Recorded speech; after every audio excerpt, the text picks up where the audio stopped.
ceergaabana waxaan leeyahay hallow wala kallo reeshixi saxaaq horaankiin isu baray maanta rabbiya idinka balmaayo haddaydin hargeysa iyo burca iga baryin aabbahay biyihiisi badhax baan ka hayartina kama dhalan ninkii baqayo hadeer ba iskaga tag waa la gelayaa waa lagu dhimanayaa waa nabadgelyo idinka burburiyay 30 sanadood ayaa laga soo gudbay waxaad ku soo khatinteen idinkoo dumarkiinni iyo carruurtiinni iyo kuwa maamulka sheeka iskaashanaya inaad dadkii guryihii iyo meheradii kala soo baxdaan hirinka ceergaabo waa inaad ka hawlgashaan naftiinna hurtaan oo waa inaad ka hagar baxdaan dhibaatada iyo shaqaaqada ka soo biirtay ceergaabo waxaan leenahay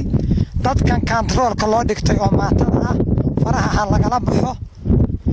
caqliguna inuu shaqeeyo baa la rabaa magaaladu waa kala qaybsan tahay qaybta bariga dadkii lahaa ayaa u tashanaya iyaga u taalla haddii calan ka taagan lahayn iyo haddii u tashan lahaayeen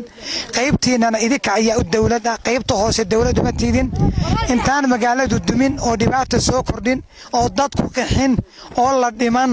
waxa fiican caqligu inuu shaqeeyo wax badan la fahmo anigu waxaan ku talinayaa 30 sano saad ku sii wadeen ma aha kuma sii soconayso dhanka iyaga magaalada anagu waa gelina waanu xukumanana idinmana soconno ciidanka iyagu ceergaabo waa tagayaan waana gelayaan ninkii ka hor istaaga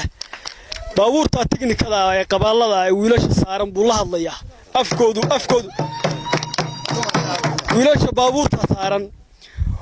buu afka yaqaaniin buu kula hadlayaa maayo waynu sugin gooja cadde iyo maraagii ceergaabana waxaan leeyahay hallow wala kallo adlaciyaa miidaan waynu sii imanaynaa haddana waa idinku celinaya kelmaddayda faan hallow wala kallo